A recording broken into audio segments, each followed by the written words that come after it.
Welcome to the Jensen Sessions. I'm your host, Shane Jensen.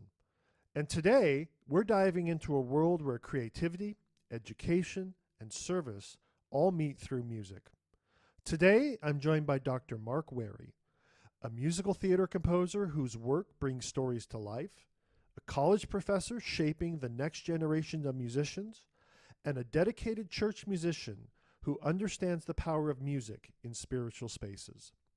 In this conversation, we explore how he writes for the stage, how he guides students through their musical journeys, and how his work in the church continues to shape his understanding of collaboration, humility, and purpose. Whether you're a composer, a student, or someone simply trying to find your place in the musical world, this episode is full of insight you can carry with you. Let's get into it.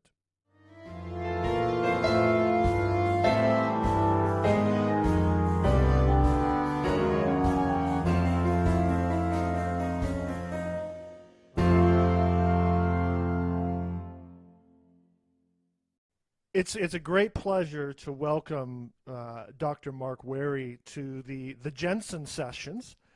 Mark has been a friend, a colleague, and a mentor for many years. He is passionate about music. He has a diverse background, and I'm so excited to welcome you, Mark, to the podcast.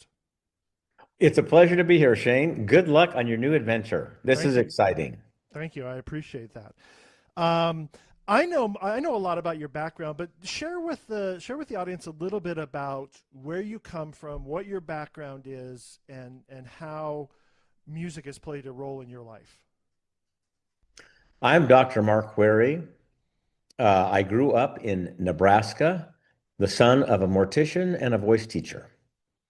And I went with my mother's occupation rather than my father's, which I often ponder. I wonder how that was going to work out. And I was in this little small town and I wanted to do jazz, I wanted to do musicals, and there really wasn't anything there. Although my mom being a voice teacher, I was exposed to a lot of musicals or like summer stock and that sort of thing.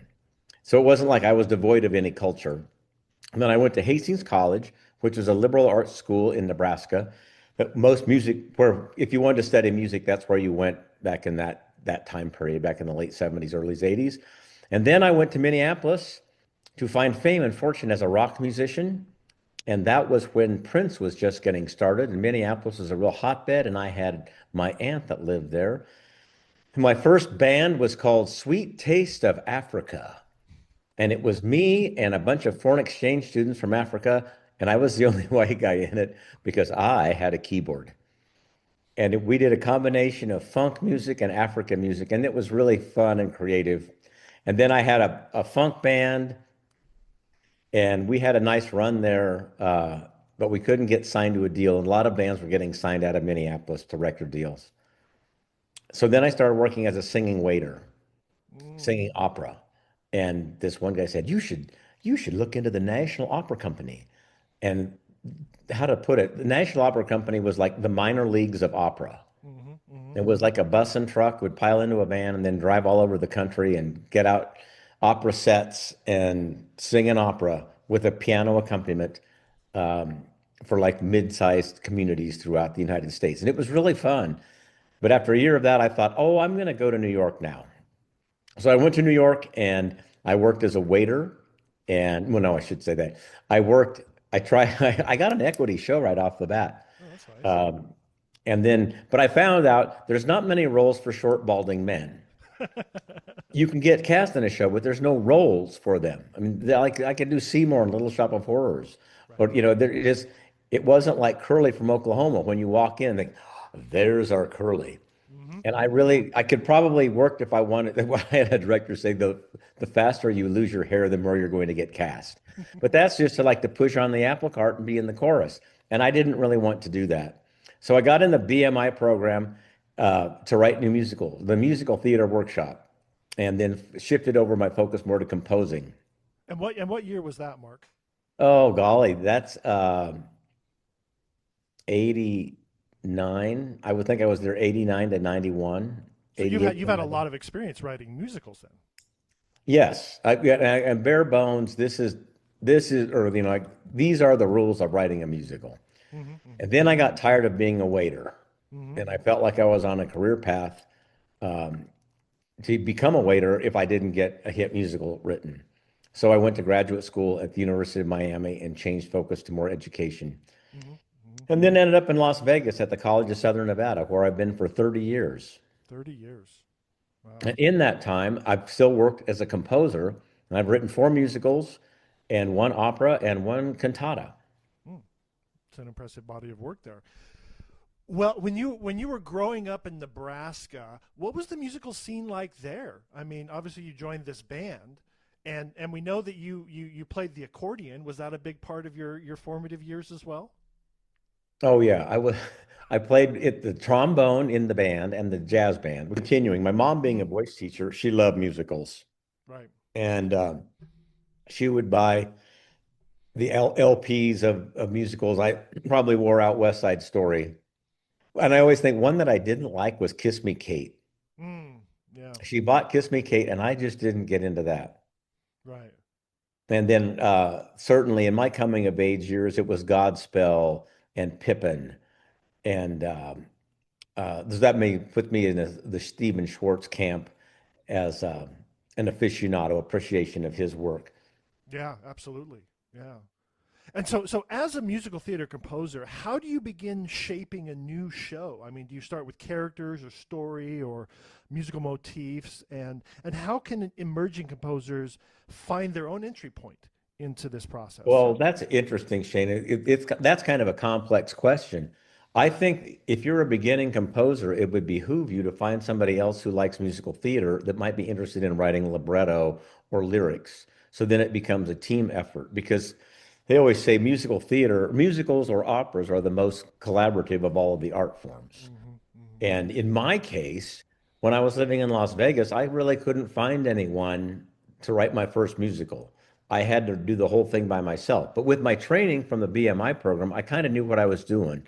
And I was always been fairly good at lyrics and that sort of thing. My first show was called It's Only Business Mm. about Bugsy Siegel creating Las Vegas. Hmm. Yeah. And that leads me to the other thing. You need to find a topic or whatever your show is going to be about is something that you're really interested in because you're going to spend probably a year or two trying to create the story and write the music and compose the lyrics and write the libretto. And just came up all this like in the last 5 years. It's a comedy about a sex therapist, Mm. Hmm. and that was right up my alley. Writing songs for that. Right. Exactly. Uh, but then the librettist, the woman with the idea, was really new to musicals. Mm. And so it was more of an educational experience. This is why we can't have this kind of song here. It needs to sound like this, or this, it needs to follow this storyline to have it make sense. And that one didn't work out either. Right. But it Right. because it was her project and I was really excited about it. But ultimately I could get it. You don't want to work with somebody who's your mentor. Yeah. And how do you think what do you think takes the longest part? Is it developing the story? Is it writing the music? Which one of those Oh, things do you think takes the longest I part? think you really have to have the story in place. Mm. You really have to know, okay, this is we're going to have a charm song here, and you need to have more I am songs Mm-hmm. where Mm-hmm. the character is singing, I am about this. This is about me. And then the charm songs, you want to have a couple of those. Um, but you need to make sure that the character is always singing about the situation and themselves and what they are feeling. You need to keep the plot moving forward. Right, right. So when you're creating a musical, do you start out saying, "Okay, I want this whole musical to be in a country style. I want it all to be in a pop style," or do you mix and match songs with inside everything based on what the characters are going through? I think you mix and match. That's more of an advanced technique because you still have your voice as a composer. It's gonna Mm-hmm. if I play you one of my songs, you'll know, oh, that's a Mark Wherry song. Either from the boom chuck accompaniment or the chord progressions that I particularly favor, which kind of Mm-hmm. follow along with Stephen Schwartz's. When I play Stephen Schwartz's chord progressions, it's like, oh yeah, this is what I do the same thing, Yeah. similar to. So you work closely with performers in developing new works, and one of the things that I find so interesting is finding out how other people interpret what I have written on the page. How do you approach this? If someone doesn't quite interpret it the way you want to, do you correct, or do you give credence to the way that they have tried to interpret it? Well, that's interesting, Shane, because I can come at it from two angles. Because I do a lot of my own compositions at the college, Mm-hmm. Mm-hmm. and I teach it to my students. And so I'm telling them, this is what you're going through. This is how I want it to go, and to try to get them to where I see it. And then I also do the composer showcase, Mm-hmm. Mm-hmm. which is skewed more to professional composer or performers. And then it's always delightful to me to see what they bring to it as a professional performer. Right. And they usually have a different insight. And if they think of it a different way, I usually let them go with it, defer to and it's only one song. Right. It's not the whole thing, but it's really fun for me to see that. As a college professor, you teach students at many different stages of their musical journey. What common challenges do you see, and how do you help students overcome them? Well, you're right. I take beginners like grassroots, some people who've never had voice lessons that don't know anything. And then if I have some other students who are quite advanced and are coming back to college for more education, or perhaps they want to go into education and become a teacher themselves. So that's the challenge, is always keeping them challenged. Mm, And that's easy enough with my musical and educational background. I never feel like I don't have anything to share or to give to challenge them, because Eleanor Roosevelt said education is designed to make you uncomfortable. right. Yeah. As Yeah. soon as you are comfortable with something, then the education process kind of starts to lag and you're not as interested. So Right. there's always something. And a lot of times with my jazz background, I didn't mention that too much, but anyway, my doctorate's in choral conducting and jazz pedagogy. Mm-hmm. There's always jazz elements that I can throw into a voice lesson to say, okay, well, let's try this pattern over the Superlocrian mode. And Mm-hmm. they're like, oh, what is that? So I do that, and then it's a real pleasure to see the newbies, the freshmen, or people who've never had lessons before, come into the program and then see the other students performing and then rise their level of performance up. Oh, this is what it's supposed to be like. Yeah. Yeah. That's interesting because music theory. So oftentimes, um, for many people, theory can feel pretty intimidating. So, how is it that you approach theory in a way that empowers rather than overwhelms a student? Especially when you're Oh, talking about Superlocrian. yeah. I have to qualify this, Shane, because I don't teach music theory. I used to like 30 years ago. My first teaching job, I was a theory teacher. Mm-hmm. And I was just having this discussion with my dean, Mm-hmm. because that is the usual, the grim reaper of music majors is coming along and chopping them up because they can't get music theory. And he would like to see uh, less emphasis on the absolute devotion to Roman numeral analysis and part writing, Okay. and teach it more through form and use like contemporary works of, he even mentioned reference Emerson, Lake and Palmer as a Mm. way to study form, uh, which is good. But the problem is, if you go on somewhere else, they're going to expect you to have that Roman numeral analysis and the part writing rules down. And that's really frustrating. Yeah. So yeah, I think it's hard to say, because I know as a composer, and I want to share this with you, Paul Williams, the songwriter Paul Williams, got a guitar and he figured out the A chord, the E chord, and the D chord. And he said, then I just started writing songs. Right. So we just had to know three chords to write a pop tune. I think if you're going to write musicals or operas or something that's a little more intellectual, you need to have a more varied palette. And for that you probably need some music theory. But I don't need that you think that you need to spend an entire chapter on the Isolde and Tristan chord, Right. or Right. all of the augmented sixth chords that torment people. It's like, well, it's one chord in a piece of music. And Right. really, what to me, all those chords came, well, the Tristan and Isolde, that's a whole nother thing. But the augmented chords usually just came about because, oh, we're getting towards the end of the piece. We need to change things up. So then they threw that chord in there. Do you think that in music theory that composers have gone more the way of function of the chords rather than how the chords actually sound? Oh, that's a good one, Shane. I think, well, at least for me, it's my ear. Yeah. So write something that you think So, sounds good, whether no matter whether it's the yeah. function is correct. Oh, and I never even pay attention. Well, the seventh needed to resolve upward. Right. You know, Yes. I Yeah. never ever even give that a second thought. Yeah. That's pretty intense. But then I go back and look at some of the works that I've done, earlier ones, back when I was in the BMI program, because I was always trying to find different ways to get around just subdominant, dominant tonic chords, 4 4 4 5 1, Hmm. and and then, oh, there's a diminished chord in there. Oh, that was kind of nice. I kind of like that, you know. So Hmm. I was trying to vary my palette.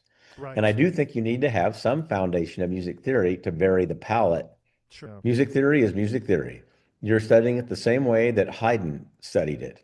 And Right. Bach probably didn't even write down those preludes and fugues until he improvised them, Right. you know. And um, so we all go through it. Everybody who's a musician has had to go through that torture, or maybe you like it. I found when I was in graduate school, it became more of a puzzle and I liked it more. Right. Oh, and So it super bugs me when students are doing those diagrams, the Roman numeral diagrams on the board, yeah. and Yeah. just, and not hearing them. Yeah. You have to hear the chords. You have to hear the music. That's the whole point. Otherwise, it's literally a puzzle. Right. Exactly. So when you're teaching at your job, so you have students who are trying to pursue music professionally, some who are ranked beginners. How is it that you tailor um, the classroom to meet all of the needs of those individuals without some of them getting frustrated or bored or unmotivated? Well, in my situation, it's not quite like that because in my choral ensembles, I have a chamber chorale and have a vocal jazz group. Everybody's in there together, Right. and we're working on music that some of it's hard, some of it's easy, and so that's not nobody. Oh, heck, though I'll take that back. I've had a couple students that had perfect pitch, Mm, and like on the second pass, they could sing it. But then it becomes a more nuance. You know, can you blend? Where is that consonant going to go? right. And other things that you can work on. And in my voice class, I generally don't have too many people that are advanced beyond the room. Right. But I would say this, maybe this leads into another question. Um, I have, I probably have more students, I know for certain I have more students that are singing professionally than are teachers. Okay. And I think that's just how I teach it. We're a performance program. You want to sing. We're teaching you to be a good singer. And then if they want to go do music ed, they can do that. But most of them, heck, I have one student who's been to every continent except Antarctica, Oh wow. singing on cruise ships. Oh yeah, yeah, yeah, yeah, yeah. And some of them, they'll be like in a group of girls that sing 1940s harmony, and they'll be all three of my former students. Yeah. But How do you generally, go? Go ahead. I was going to say, I tell my students, what do you want to do, and what are you going to get paid for? Hmm. Are you good enough to get paid to sing? Because that's what it all comes down to. Are you going to be competitive enough to be able to sing and get paid? Are you going to be able to write songs and get them put out there and get paid? Because me, that's kind of Right. all it's about. But I'm kind of like a lion in winter. Right. I don't That have that many more years left to go. yeah. So oftentimes a complaint that I often hear is that colleges and universities are really about the technical aspects, not really preparing people to be successful in the employment environment. How is it? How do you, at your particular college, how do you prepare students about the getting paid, and what skills do you think that they need to have that you might not find at other universities that they're teaching? Well, that it's kind of funny you would ask that because I've been pondering that myself. Because I Hmm. have my chamber chorale and we do classical choral music, which a chamber chorale is supposed to do, but we also do some musical theater and we even do some pop songs and we do choreography. Right. And we're not a show choir. I come out and say, hey, we're not a show choir, but there's movement to it and it's entertaining and people like it. Right. And I think you do have to serve your audience in some ways. They want to come to the concert, not just hear Renaissance motets. Right. In most universities, they probably have a collegium that's going to do all Baroque music or all Renaissance music with Right. sackbut accompaniment and that sort of thing. And that's not what we do at our school. Right. I'm trying to turn out singers. So you got to be able to sing a little pop. You got to be able to sing a little jazz. You might get a church job and you need to sing legit music, and so but I think my approach is rather unique compared to others because a lot of choral musicians are solely focused on just choral repertoire. Yeah. Yeah. And it's interesting that you bring up church work because I think that that might be an untapped area that many people don't get into. So, your work as a church musician requires kind of a different sensitivity, really. I mean, what have you learned about collaboration and humility and service through church music that you think other musicians should understand? Oh, I've got a lot of different ways I can approach that question, Shane. First of all, let me tell you that a number of years ago, I would just come home and complain after church choir. Hmm. Oh, they can't sing this and they can't sing that. And my wife said, just let them sing bad. Well, I can't do that. I can't let them sing bad. Well, you could. See, the whole aesthetic of the church choir director has to be completely different because you're working with non-musicians who are singing because they want to express themselves in that manner. They probably have been in church choirs before or when they were younger, and you cannot be as demanding. And a lot of times it's you've got to be able to turn out an anthem every week. So with experience, you get used to, oh, this is going to take this amount of time to prepare, and Hmm. this is going to take this amount of prepare, and then you kind of line them up so that you're always ready to go with the next anthem. Right.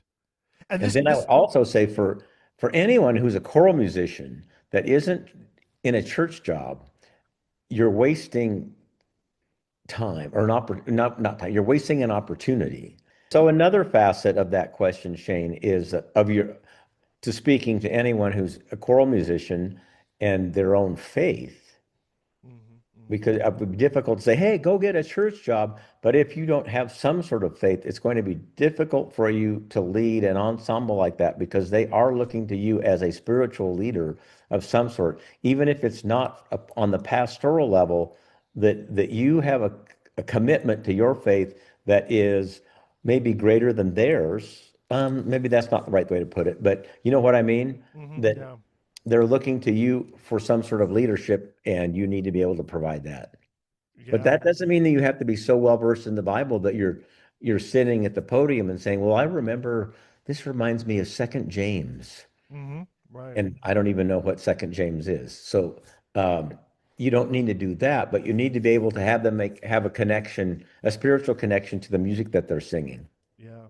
And And it's interesting. don't let them sing bad, but you do have to kind of you can't be a total taskmaster at it either. You have to be able to have the result that everybody has a good experience. Yeah, and it's interesting to me that a lot of singers, they don't take advantage of, especially let's say from the praise genre, skills that you would learn in a fairly safe environment. I would have to say that most churches are fairly safe. The congregants are really receptive to what's going on to the stage, and so there's so many things that a singer can understand and learn, like mic technique, where to stand, how to move on the stage, and all of these things. This gives you a great training ground where sometimes you can even get paid and learn these kinds of things. Oh, for sure. But man, that makes me think there was one time, Shane, a student came to me and she was taking lessons. And I'd had this is maybe like the fifth week of the semester. And she came to my office. She says, I was supposed to have my voice lesson today. I've only had one. She keeps canceling. And today I went over to her house for my lesson and she opened the door and said, I have to take someone to the airport. And she shut the door in my face. Oh no. And I thought, oh, well, okay. I'll work with you so you can get a lesson in and we'll see. And I know she couldn't match pitch. She Yes. couldn't carry a tune in a bucket. Oh wow. And So we spent the entire, so I took her because the other person, I'm not going to do it. And we sang like Mary had a little lamb, or just playing the note. Try to sing this note. And I even did the extreme, put a bucket on your head.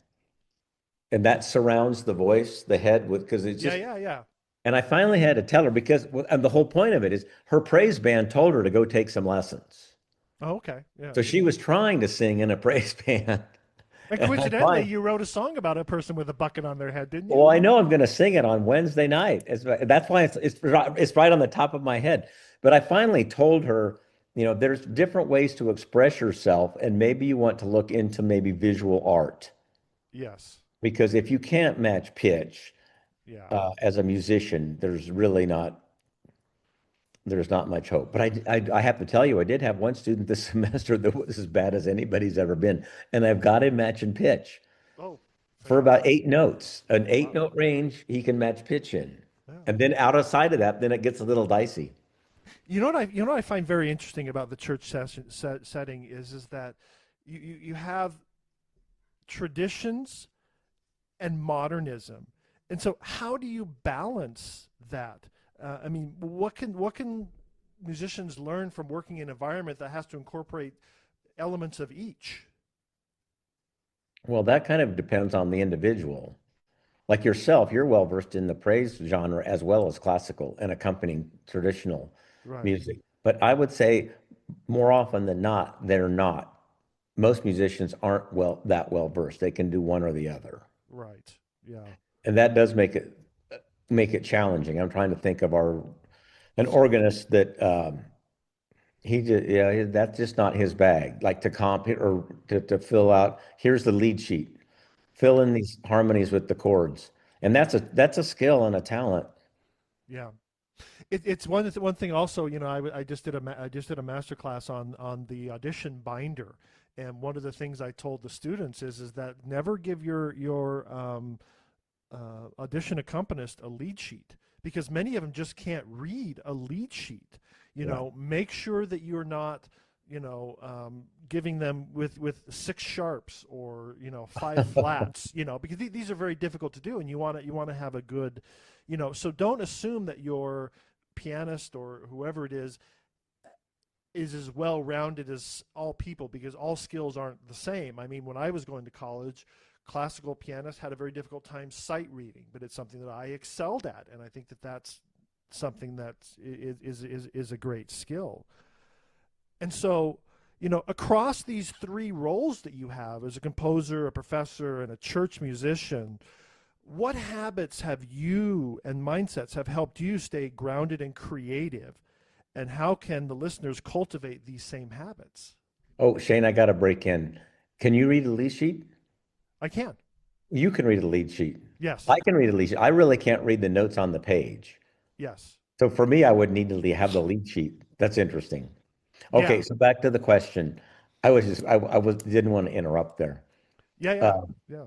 so now what was the question again? The question is, so across your three roles as a composer, a Oh, okay. professor, and a church musician, what habits do you or mindsets have you cultivated that help you stay grounded and creative?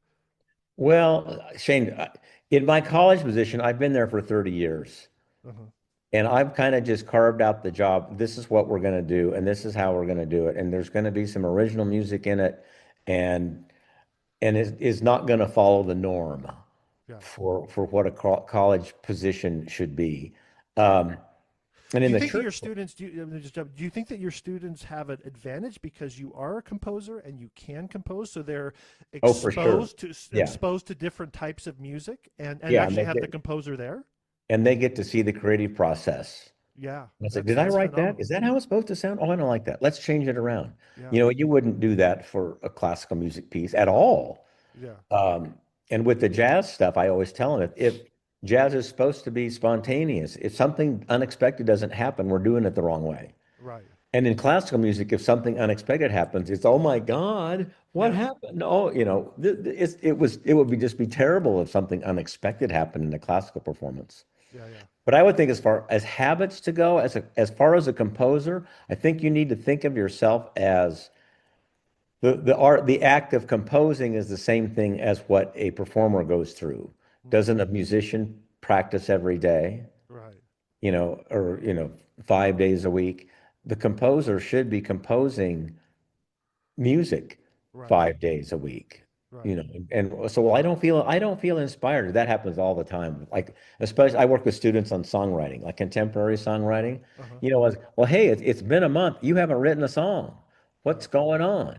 Well, I just didn't feel it. Well, you can't wait for that. You have to just go. You're like a steel worker. You have to go to the plant and you have to pour the steel. You have to compose the music, whether you're uh, inspired to do it or not. If you wait for inspiration as a composer, that's not going to happen. You just have to keep at it. And that's how shows get written. Right.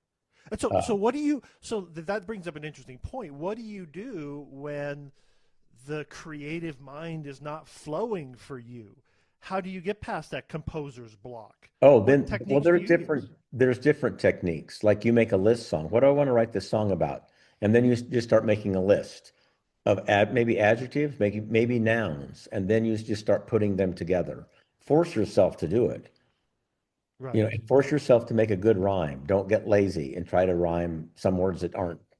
Well, profession in musical theater, you need to have perfect rhymes. That's almost Yes. a given. Mhm.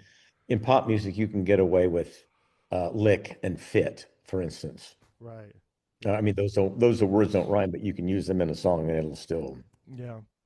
Yeah, I think so, that, it's an interesting thing for composers, as you know. I think you and I both grew up in a day and age when we were pencil paper composers.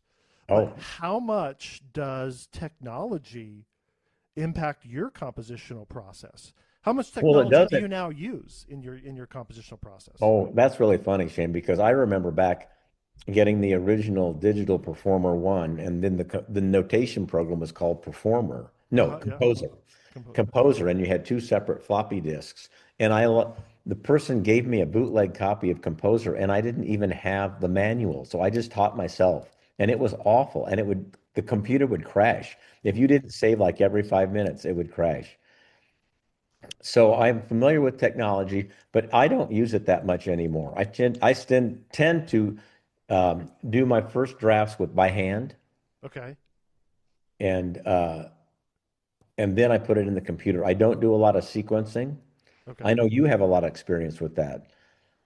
I And my use I use a lot of like Dorico is my notation software, and it's interesting because I can only imagine Beethoven sitting there around his pool table, or Mozart, writing their. It's just interesting to imagine them. How did they hear what it sounded like? I can throw a full orchestral score into Dorico, and I can hear immediately what it's going to sound like, Yeah, that even would with be amazing. Yeah. articulations and all these different kinds of things. So in some respects, it makes the creative process a little bit easier because I can pre-hear what something is going to sound like, and I can find mistakes a little bit sooner. Like if I have a minor second that I wasn't anticipating, it sticks out into there, and so that's what I find to be most helpful for um, technology. But it can be a crutch. Well, for sure that you can, like, my boys aren't musicians. So they're musicians, but they're not like composers. Hmm. But they can go like in GarageBand and create a whole song just by piecing chunks of stuff together. And this is the song I created. Well, did you didn't really create that. You just heard it and threw chunks together. Right. But I think that's probably the way of the future. Yeah. But I will say this about AI as a lyricist, when I'm trying to write a comedy song and I'm trying to come up with a killer lyric for the bridge, and I have to have you really want to have the bridge pop if you're going to do comedy. The bridge needs to have a big laugh at it. Then I'm going pouring over different word combinations and I can put it in AI and they'll churn out something in 15 seconds. Right. That is a little self-defeating, Yeah. Yeah. but it is what it is now. We just have to Right. deal with that. Yeah, it's interesting how the composing game is going to change, because some of the stuff you hear on AI and like Suno and these different kinds of things is really pretty strong, and so they're going to go after the low hanging fruit of that. I think that there'll always be room for composers, in the vein of musical theater and these different kinds of things. But Well, heck, you could even put in a script hmm and AI could say, well, this is where the song could go. And then, and yeah, yeah, it's amazing. So, what do you think for people who are trying to find their place in the music world? What guiding principles would you offer to help them build sustainable, meaningful musical life? oh, that's a good question. That kind of gets back to whatever it is you want to do, do it and do it regularly and don't treat it as a hobby. Treat it as more of a career. Whether that's if you're going to be a singer, how many songs do you know? Right. And I've even challenged my singers lately to go find a ballad and make it up tempo or take the up tempo tune and make it a ballad. And we've Mm-hmm. had some really good success with that because that really people are going to be drawn to that. Oh, I know that melody. I know those words, but that doesn't sound like they did it. Um, so that's one way. Would that be something you would teach from an improvisational standpoint for No, music? no, that's the assignment. Go find me a ballad and let's speed it up. I see. I see. Or the other way around. One did Lady Gaga. What is Lady Gaga's biggest hit? That's Na na na na na na bum ba okay. da bum Oh bum. yeah, yeah, yeah, okay, Yeah, yeah. so she do that as a ballad. Mm-hmm. Oh, And okay. then another one was Killing Me Softly, the Flack song. Mm-hmm. Killing Mm-hmm. Me Softly with it. And then speed that up. Right. Um, so I've had really good success with that, I think. That's Uh, interesting. yeah. So challenge yourself and always stay at it. Don't let time go by. Oh, I don't feel like composing today, or fiddling around at the piano. And oh, here's another thing. When you're at the piano, don't just play the stuff you've already written Mm-hmm. and just play through it and think, oh, well, are you really practicing there? Or you're just trifling? Yeah. You're fiddling around. So, okay, unless you're trying to take those chords and throw another chord progression into it or create another song off of it or something like Mm-hmm. that, Mm-hmm. um, do that. Another thing I would have mentioned is like Taylor Swift has written like 21 songs with the exact same chord progression. Mm-hmm. Mm-hmm. So don't get bogged down in chord progressions can't be copyrighted. Right. Lyrics and melodies can be copyrighted. So just keep writing songs. Just keep at it. Yeah. It's interesting because there was a composition technique that if you get stuck, and have writer's block, take a jazz standard, take the chord progression, and then write something differently in with that chord progression. Yes, we've done that. I've done that technique with songwriters that seem to think they can write one song every 2 months. Yeah. And Well, that's so that, that's a tremendous exercise to do. Now you're not relying on yourself. You're just taking something else, and maybe you change the tempo, or maybe you change the key, yeah. but you use the same type of chord progression that they're using over there, and that's like half the battle is won.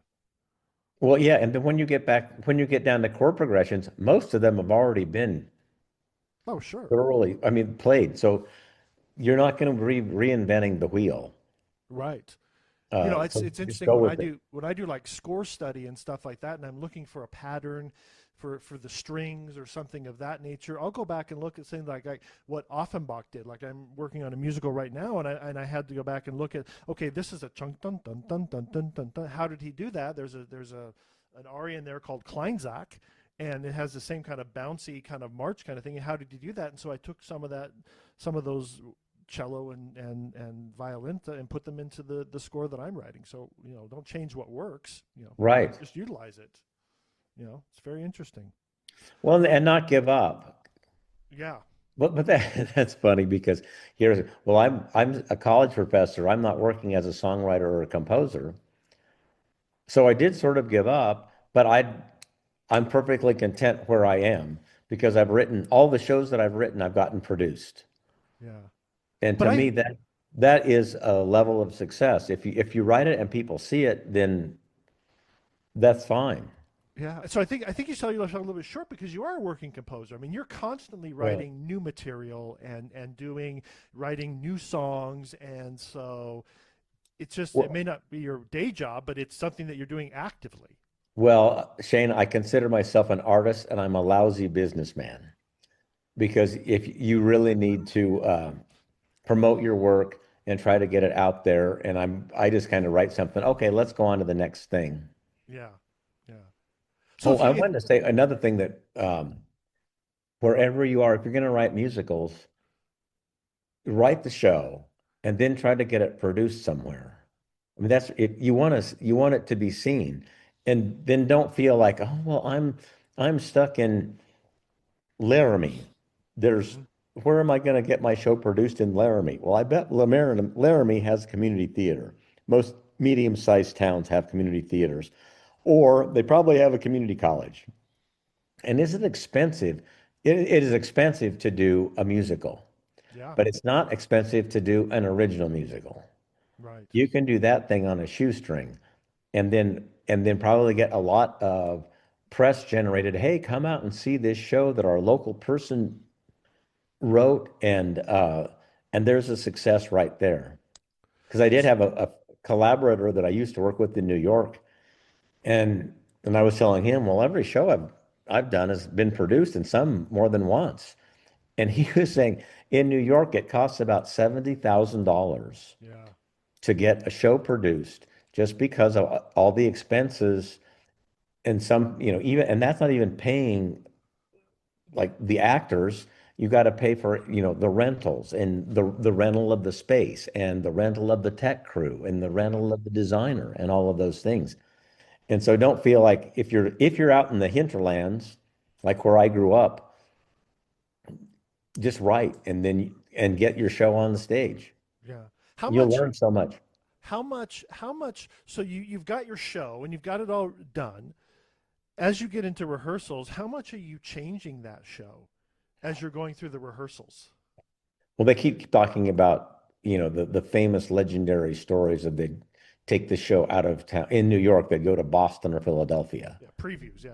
And then the writing team would be literally in the balcony of the theater watching the crowd. And if they would notice people yawning, they would say, "Oh, we have to do something here." And how many songs did they write for My Fair Lady? I mean, like a couple hundred songs for My Fair Lady, and that's considered one of the perfect musicals. Right, yeah. Uh, in my experience, I remember my first show, I would write and think, "Oh, I'll rewrite that." And then when I would get in the rehearsal, there was no time. Yeah. Yeah. I didn't have, I mean, like if I wasn't like those, what I was just referencing before, they would write a song overnight and they Yes. would bring it down the next day and say, here, try this one. Yeah. So Yeah. that's a fairly sophisticated technique. Yeah. I know that the last show that I did with Richard Oberacker, that was kind of the process. Is they would rewrite, they would change things, and while as they were watching in rehearsals, they even replaced a song, and so these daily, oh, we're changing this, we're changing that, we're changing this line, we're changing that line for flow and stuff like that was pretty common in the first time a show was being put up, and then you kind of, you know, Well, I think that's settle kind in. of a sophisticated technique of experience. Oh, well, this isn't working. Well, how do you know it's not working? Maybe it's the crowd that night. Maybe the actors didn't deliver the lines in such a way that made it connect, that if they would have done this, it would still work. Yeah. How many times have you written a musical theater song on the first pass and says, "Yes, that's it," without any revisions to it? Oh, golly. Uh, well, my signature song, Balding, I wrote in 50 minutes Okay, from yeah. beginning to end. So there's that one. But generally, coming from my background in musical theater and rewriting and evolving the piece, and oh, what else? What extra chord can I throw in here to make it sound a little more interesting? Yeah. Uh, Generally, it takes some, like I'm a blacksmith hammering away at the iron. Well, Mark, this has been an incredible journey and conversation. I really appreciate your insights into music and composing and choral and teaching, and I'm hoping that our viewers will be able to glean something from and gain a little bit of hope for their musical journey too. That they can come from Nebraska and the mortuary's mortician's son and make it to the highest levels of musical theater. But here, this is what's even funnier to me, Shane, is like I could plug my YouTube channel right now.